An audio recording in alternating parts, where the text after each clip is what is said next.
Hello and welcome to Business English 1, day number 4. In our last class, we were talking about the self-introductions that you need to do this week and upload to YouTube by next Monday night. Obviously, because we are doing online courses at the moment, you will not be presenting these live in class, so you will need to record them, upload them to YouTube, and then send me the YouTube link so that I can share that with the rest of the class. Okay? Now you can record these on a desktop computer with a webcam. You may be using a laptop computer with a web camera already built in. For this one, you could use even just a cell phone, or you could even use a digital camera and then upload that file to YouTube. So whatever works best for you, whichever technology is available to you, you may use. Now in these self-introductions, you should introduce yourself to the class, and I gave you some ideas, some things you could talk about in our last lecture. Your video should be about 2 to 3 minutes long, okay? Don't do just 30 seconds or a minute. That's just way too short, okay? At least 2 minutes, and try to keep it at about 3 minutes, okay? We don't want 5 or 6 minutes for each student because everybody's going to be watching these, because I do want you to get to know each other, and there will be some questions about those videos, so you do need to watch those, and so we want to keep the time limit on that. So upload that to YouTube. Email me the YouTube link before midnight on Monday, March 30th. Now today I want to spend a few minutes talking about pronunciation and enunciation. Pronunciation and enunciation. When we pronounce words, when we say them, we can either pronounce them correctly or incorrectly. And some words can be pronounced correctly more than one way. But correct pronunciation refers to the right sounds when we say a word, the correct sounds. So pronunciation, or it's not pronunciation, but pronunciation. Okay, there's no O here. It's not, if we write the word pronounce, we pronounce a word, that's the verb, but the noun here is pronunciation. So it changes a little bit here, okay? And so that's having the correct sounds. Enunciation refers to how clearly and how distinctly you pronounce a word. So for example, if I say, I need to go to town, I need to go to town. I need to go to town. If I'm speaking very casually and very informally, I might say I need to go to town. I need to go to town. I can just kind of run everything together very quickly. Or same thing if I say I want to go. I want to go. I want to go is an informal way of saying I want to go. Okay. So, if I say something like I want to go, I'm not really enunciating it clearly. I want to go. I'm running together the want to. So, if I want to enunciate it clearly, then I would say I want to go. Notice I pronounce then both T's. I want to go. I want to go. I want to go. So if we do that, if we sort of emphasize or clearly and distinctly pronounce each letter or each word or each syllable, then that is clear enunciation. Let me go back to this example. I need to go to town. I need to go to town. If we pronounce it very clearly and distinctly, I need to go to town. I need to go to town. I need to go to town. That's clear enunciation. Instead of just saying, I need to go to town. That's lazy. Now, if we're talking informally, very casually, sometimes we don't enunciate things very clearly. If we don't enunciate clearly enough, people might say we are mumbling. If you mumble, everything kind of mashes together. Okay? Now, when you are speaking, when you're doing a presentation, when you are talking to somebody over the phone, when you are giving a presentation, a sales pitch, when you're talking to a customer, a client, it's important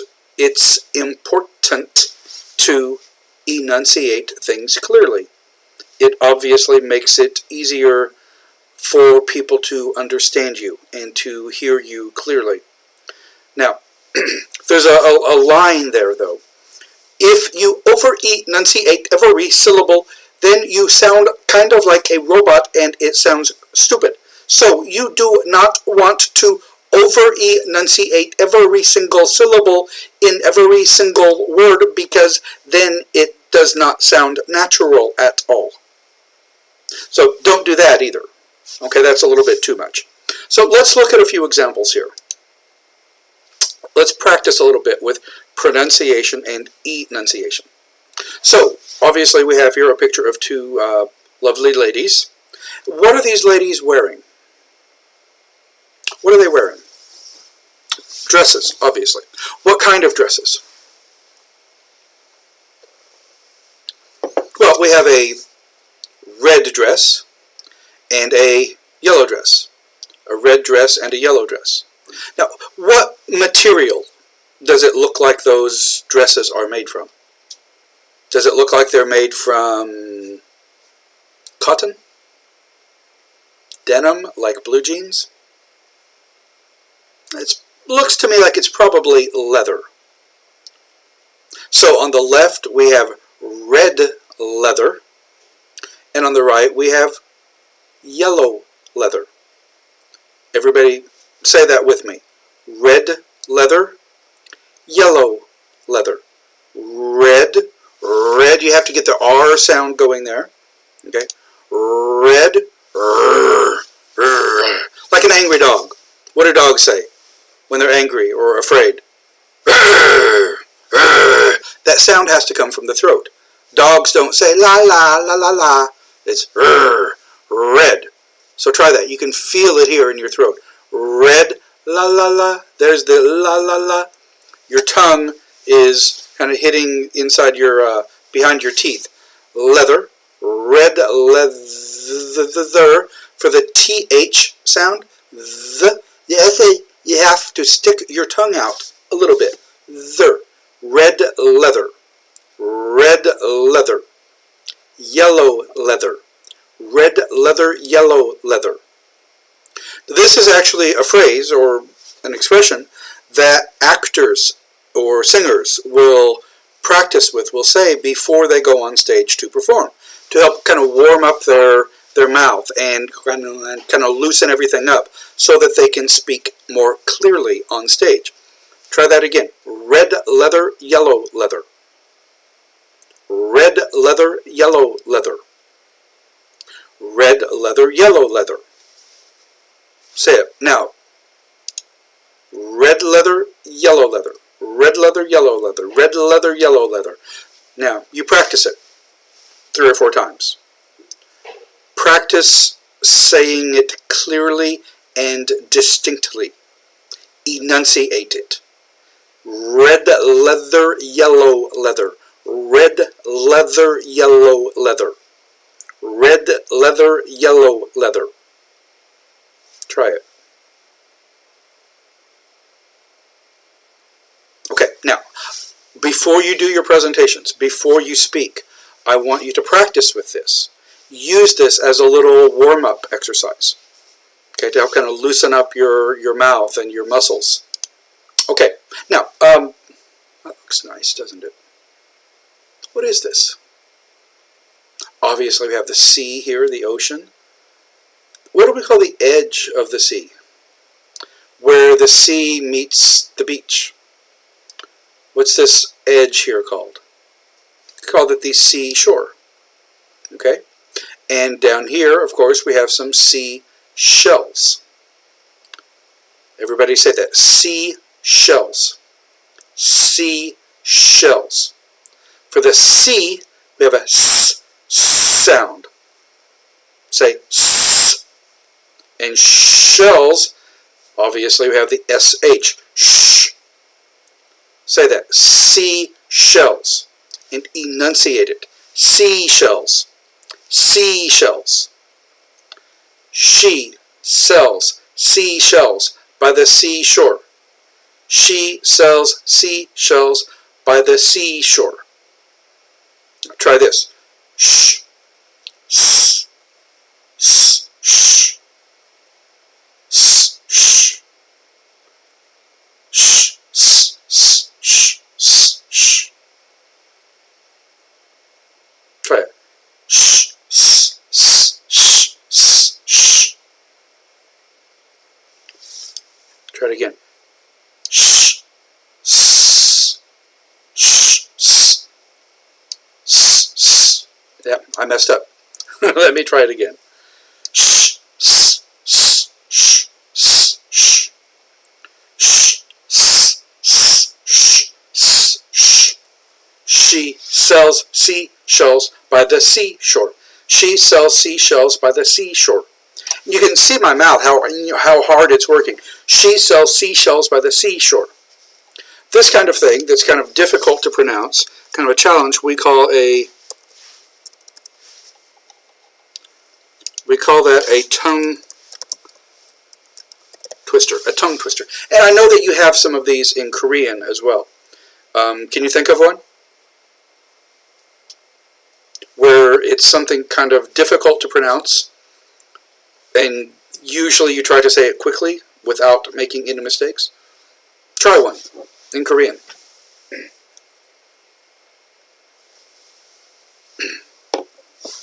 Let's try this one more time. She sells seashells by the seashore. She sells seashells by the seashore. Now, you try it 3 times.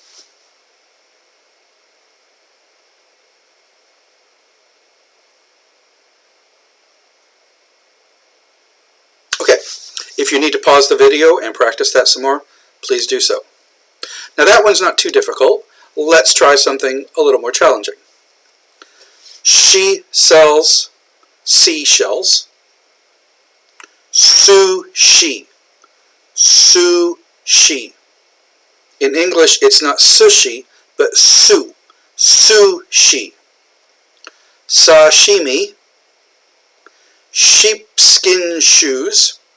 Sheepskin shoes, slippers, and sandals beside the shiny, silvery seashore. Let's try that again. She sells seashells, sushi, sashimi, sheepskin shoes, slippers and sandals beside the shiny, silvery seashore. Now, let's try the whole thing together. She sells seashells, sushi, sashimi, sheepskin shoes, slippers and sandals beside the shiny, silvery seashore. Now, you try it.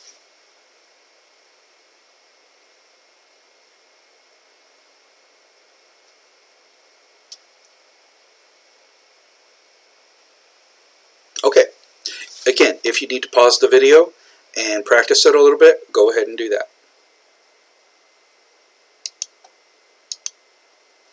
Let's try one more. Again, the title is the same, or the first line is the same. She sells seashells on the seashore.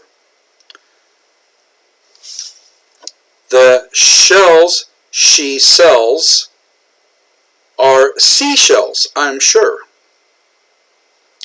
And if she sells seashells on the seashore, then I'm sure she sells seashore shells. Seashore shells would be shells that come from the seashore, not farther away, not some other location. Okay, let's try it again. She sells seashells on the seashore. The shells she sells are seashells, I'm sure. And if she sells seashells on the seashore, then I'm sure she sells seashore shells. That one's hard to say. Okay, let's try it again. She sells seashells on the seashore. The shells she sells are seashells, I'm sure. And if she sells seashells on the seashore, then I'm sure she sells seashore shells. Now, you try it.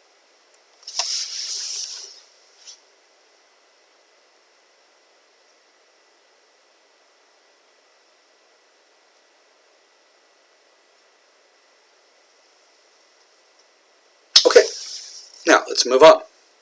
One more. This bird is a swan. So, swan swam over the sea. If we have the verb swim, the past tense is swam.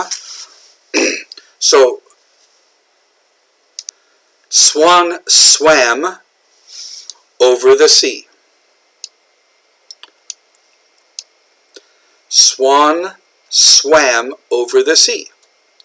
Swim, swan, swim. You're telling the swan to swim. Swim, swan, swim.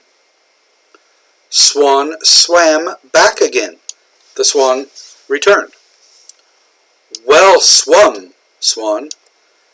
Swim, swam, swum. The past tense there. Okay? So, let's try that again. Swan swam over the sea. Swim, swan, swim.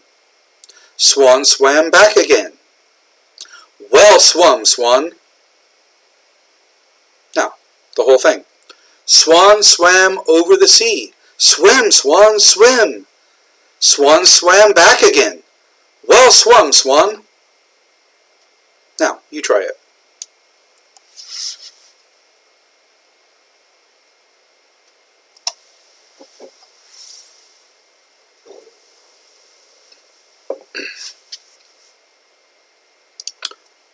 Okay, what is this? What is this? Obviously, it's a bottle of Starbucks coffee. Now, we can simply say this is coffee. But if we have something like this, and we want to describe it, we want to explain it in more detail, we want to give more information about it, how can we do that? How would you describe this? Okay, focus on the picture. Obviously, I've got a bottle in my hand, but it's easier, I'm sure, for you to see the one on the PowerPoint slide. So I'm going to set this one down for a few minutes. Okay, but how would you describe this?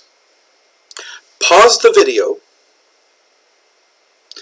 for a minute and think of how you would describe this. If you wanted to tell somebody about this, what it looks like, what the packaging looks like, what it tastes like, anything you can think of to describe it, write it down. Okay, so pause the video for a minute and we'll come back. Okay, what kind of things did you say? Well, you can say it's not just coffee, but it's frappuccino. It's not just frappuccino, but it's a chilled coffee drink. What does chilled mean? Chilled means it's cold, it's cool. Okay, not frozen, not like ice cream, but chilled means it's cold. It's in the refrigerator. So it's a chilled coffee drink. Is it just any chilled coffee drink? Of course not. It's a Starbucks Frappuccino chilled coffee drink. Is it in a cup? Is it in a can? No, it's in a bottle. So it is bottled. If it comes in a bottle, it is bottled. It is bottled Starbucks Frappuccino chilled coffee drink. What flavor is it? You can see here it's mocha. What's mocha? Chocolate. So it's a chocolatey chilled coffee drink in a bottle from Starbucks.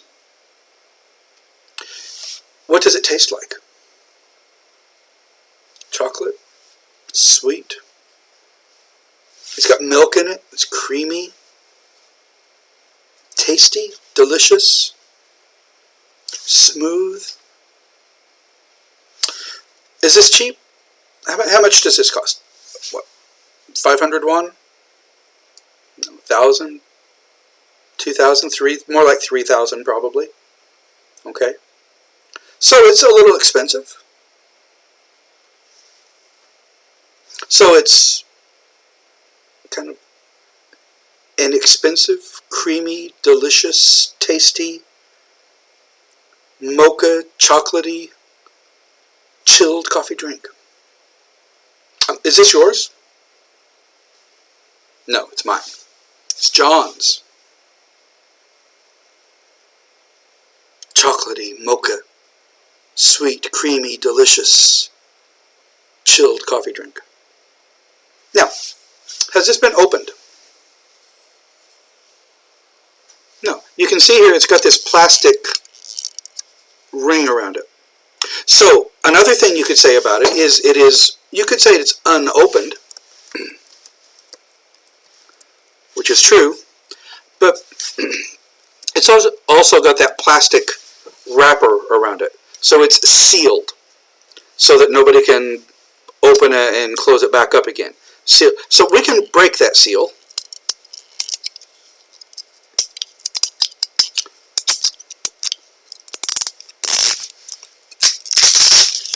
Okay, so that protective seal is gone now, but you can still see the cap is still closed. It's still unopened, never been opened before, and actually it is still sealed.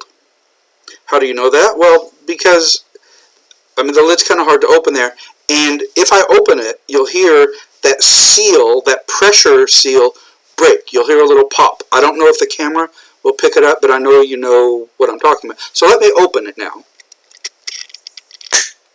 Did you hear that? That little pop?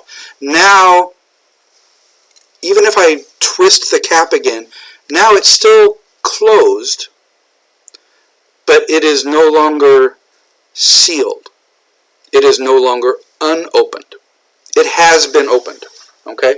So even though if I open it, it's open, I can close it. It's closed, but it's not sealed anymore. That seal has been broken. So now it's an opened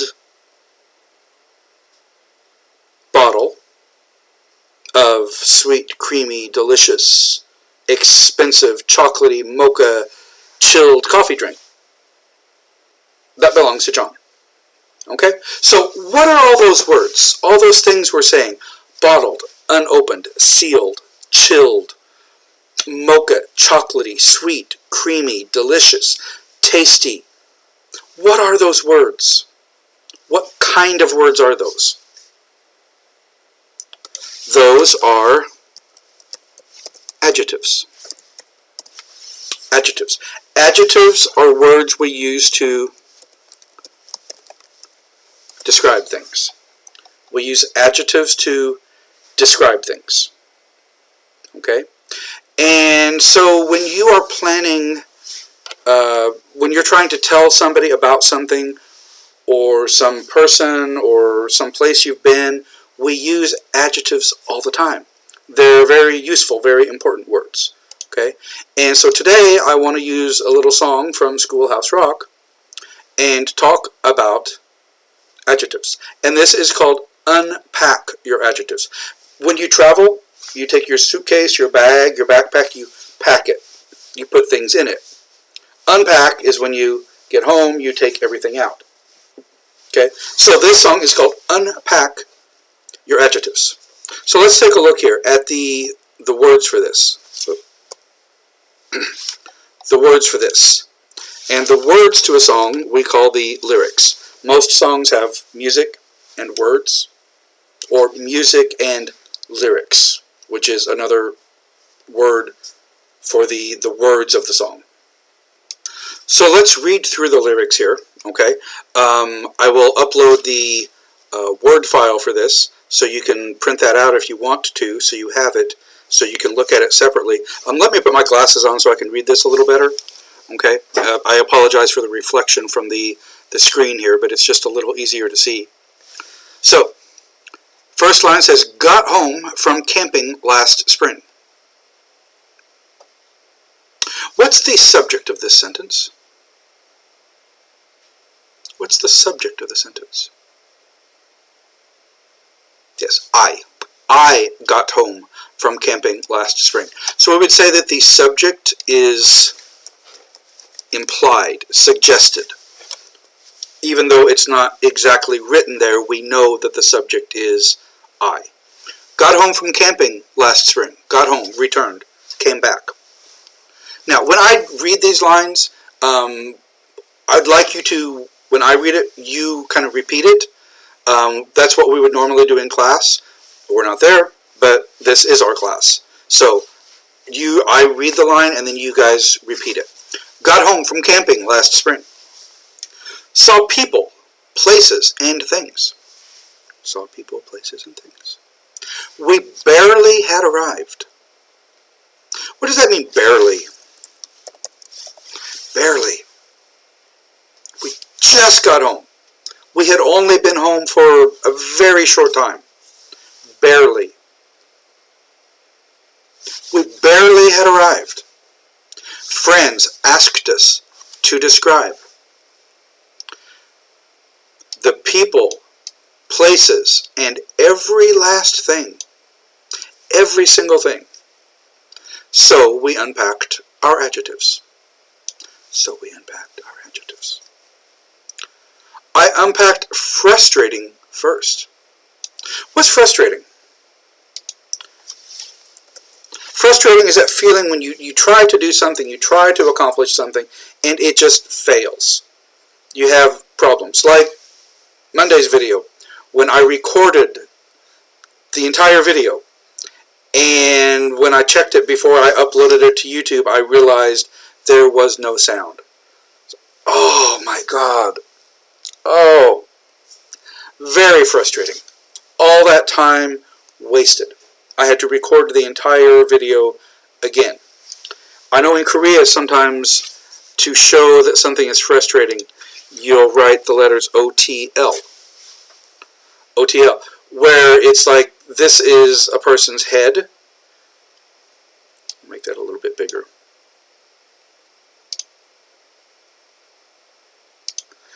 The O is a person's head. The T, this is like their arms and their back across the top here. And then their legs and their knees down here. And then their feet back here. They're on the floor banging their head on the ground because they're frustrated. Often we talk about banging your head against the wall because you're so frustrated and upset. Some of you may be feeling that way right now with this virus and all of your classes being online, and you can't meet your friends, and you can't live on campus, and it's not the university life that you expected and that you wanted and that you deserve, and that's very frustrating. And trust me, it's frustrating for all of us. But this is something that we must do right now to help slow down the spread of the coronavirus so that we can get through this. And that's the important thing, is that we slow this down, that we stay safe and healthy, so that we can come back in a couple of weeks or however long it takes. Okay, so I unpacked frustrating first. Repeat that. Reached in and found the word worst. Bad, worse, worst. It's the most bad. Then I picked soggy. What's soggy?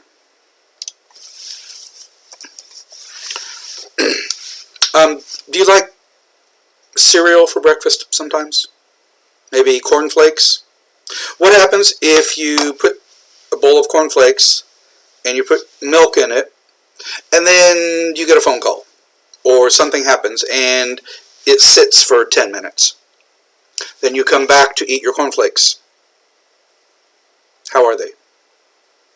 They've absorbed all of that milk. Instead of being crispy, they're soggy. They're oversaturated with the milk. Okay? So soggy. They're not crunchy and crispy anymore. Next, I picked foggy. What's foggy? Fog is very simple. Very simply, when a cloud comes down close to the ground, close to the earth. Fog is simply a cloud, so it's not pollution. Really, it's just the water vapor like a cloud would be, but it's near the earth. Sometimes a fog will mix with pollution, with smoke. If you mix smoke plus fog, smoke plus fog equals smog. And that's what you'll see over the top of cities a lot of times. They'll get that layer of that pollution mixed with the water vapor. Okay, that's really bad. So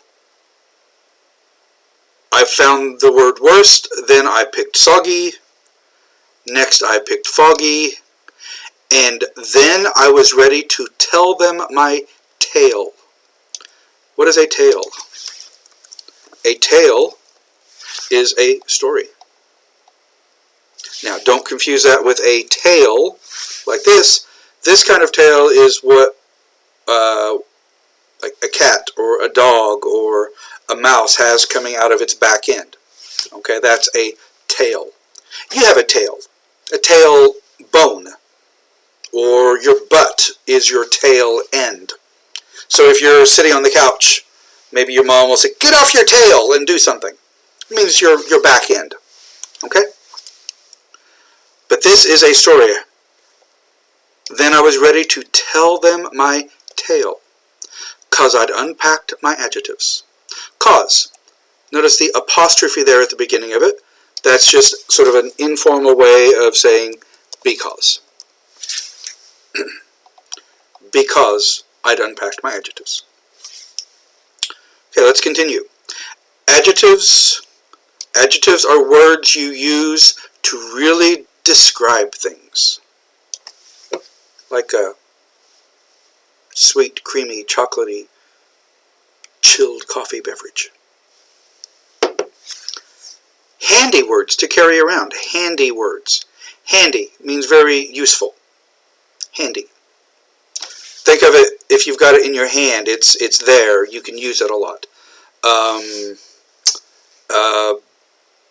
You might want to keep, when you're watching these videos, keep a pen handy. Keep a pen nearby. Or if you have, like in class, I normally use a laser pointer. And that's really handy because I can be in the back of the room, I can still change the slides, and I can point at something all the way in the front of the room. That's very handy. It's very useful, convenient to use. Days are sunny or they're rainy. Repeat, days are sunny or they're rainy. Boys are dumb or else they're brainy. Brainy, really smart. Brainy. Adjectives can show you which way. Adjectives are often used to help us compare things. Compare. Repeat. To say how thin, how fat, how short, how tall. Repeat.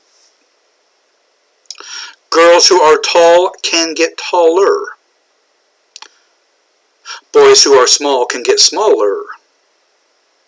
Till one is the tallest, and the other's the smallest of all. There's till here, apostrophe T-I-L. That is short for until. Until.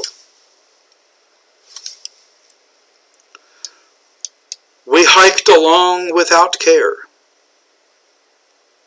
Then we ran into a bear. He was a hairy bear. Lots of hair, fur all over its body. He was a scary bear. We beat a hasty retreat from his lair, and described him with adjectives. If you beat a retreat, that means you run away. Okay? We beat a retreat from his lair. We ran away. A hasty retreat, fast. No hesitation. You beat a hasty retreat, you get out of there as quickly as possible.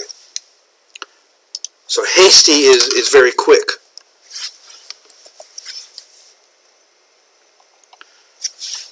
Retreat, you run away. From his lair. The lair is the bear's house, his home. We use that for animals' homes. A fox, a lion, a tiger, a bear.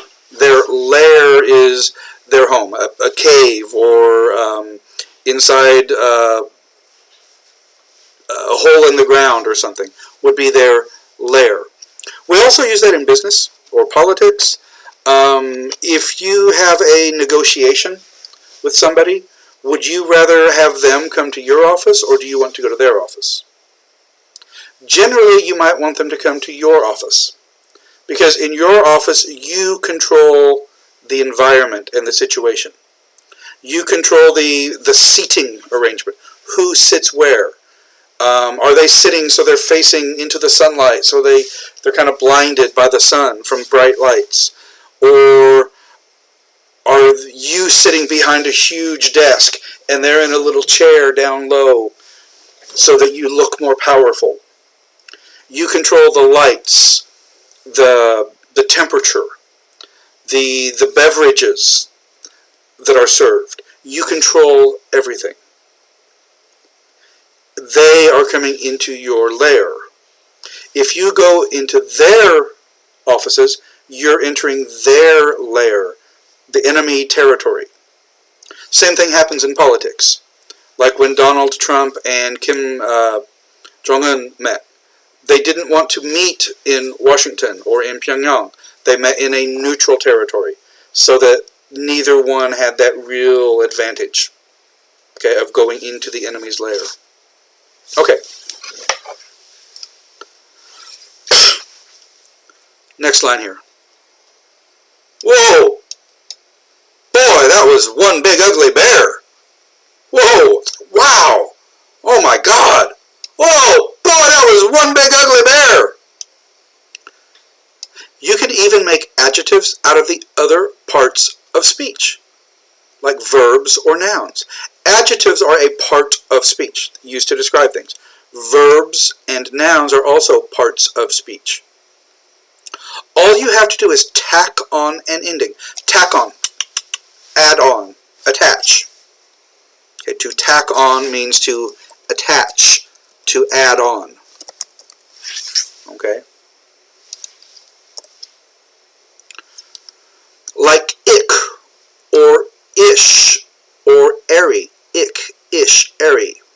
For example, this boy can grow up to be a huge man, but still have a boyish face. Boyish means like a boy's face.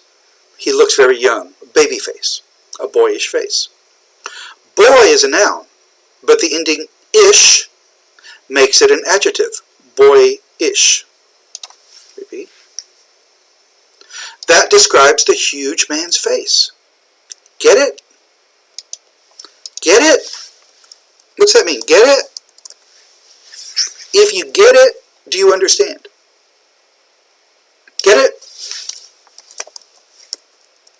Someone says, get it? You say, I got it. I got it. I understand. It makes sense. Got it.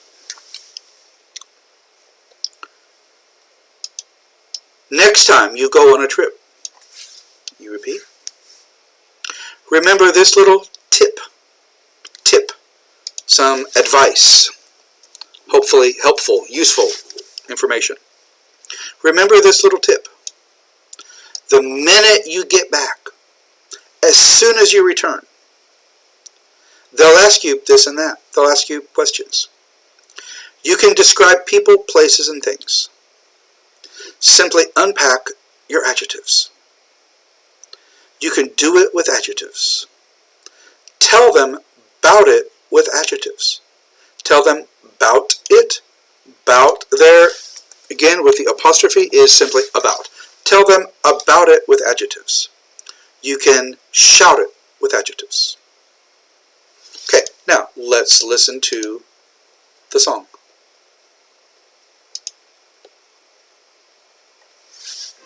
Everybody grows bigger. Your mind must flower. It's great to learn. Knowledge is power. Your schoolhouse rocky. The chip on the block. Of your favorite schoolhouse rock. To begin our show, unpack your adjectives.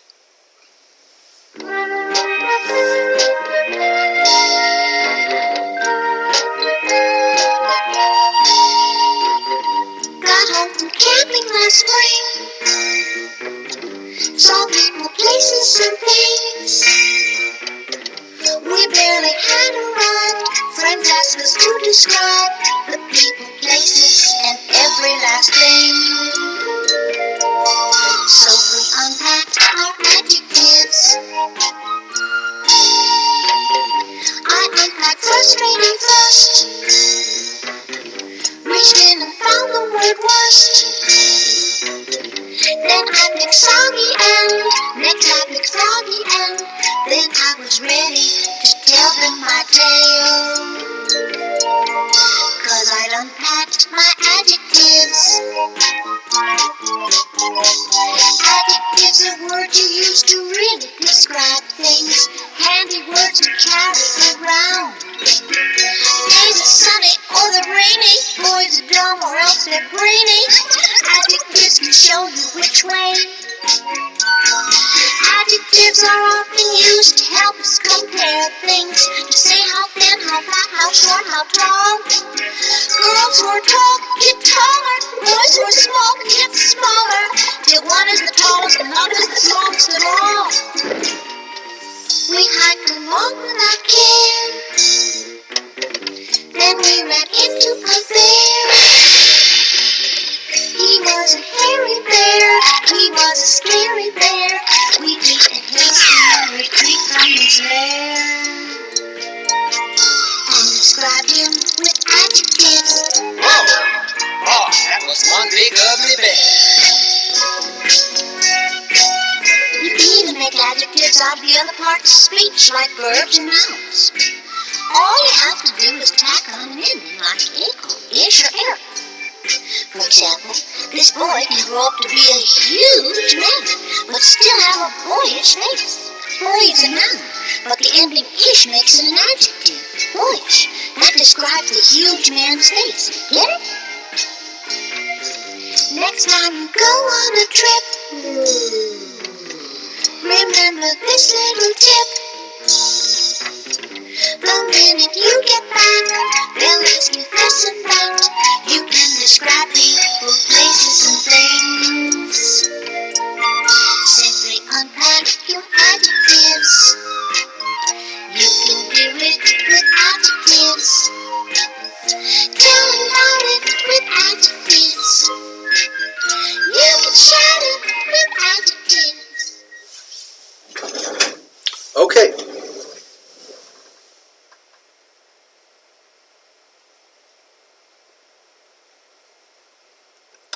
All right, so that is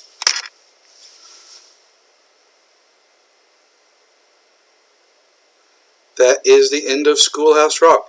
Now, this is really interesting because it's recording and I am sitting in front of the computer, but for some reason the web camera is not showing me, so I don't know what's going on. I hope it's actually recording me. So, as you are preparing your self-introduction, and as the semester goes on and we're doing other presentations, please use adjectives when you're describing things, when you're talking about yourself and your hobbies and your family and the things you like or don't like. Use adjectives to describe them.